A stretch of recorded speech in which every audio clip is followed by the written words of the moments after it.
sit here and I will record like, oh, here's what we did in today's lesson. And that's what I'm going to do right now. So in today's lesson, we talked about how we're going to read all the music that we're going to learn, okay? So one of the things that we learned was about these chords. So I'm going to play one of them for you right now. And you can follow along while you're watching this video. Follow along and pick a chord. Pick any of these chords. Which one do you want me to show you?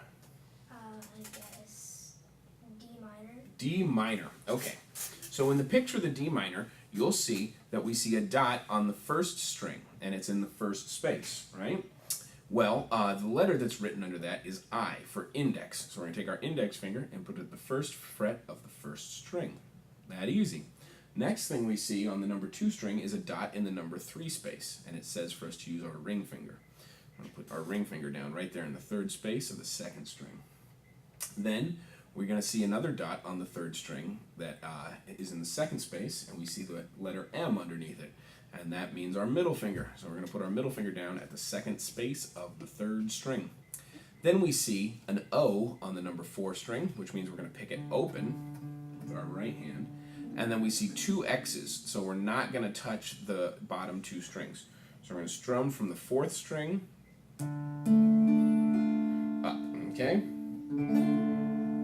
And that's how we have our D minor. Now when you're strumming, make sure that you keep all your fingers in the same spot that they're supposed to be in the picture, right? Because I know it's tricky when you're putting one finger down, then you're looking back at the paper, and then back at your guitar to put your next finger down. You might want to slip, like a finger might want to move around a little bit.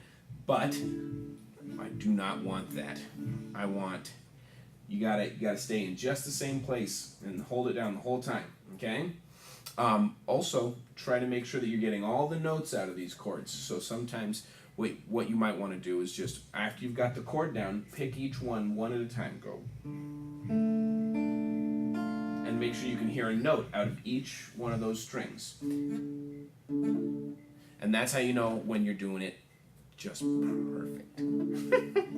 The other thing that I want to tell you while the camera's running, so that way I know that you are reminded of it, is that since we're going to be doing lots of songs in here, I need you to write me a list of songs that you would like to learn, okay?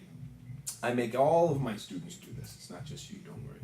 Because what I want us to be able to do is I want us to learn a song, and then when we finish that song, be like, all right, great, you did a great job on that. Now what do we want to do? Well, we could sit there and wonder for a half an hour or an hour trying to figure out a whole new tune, right? I don't want to do that. I want you to give me a list so that way as soon as we finish the one song, bang, we're right on to the next one, okay? So that's what I want you to work on for me this week, okay?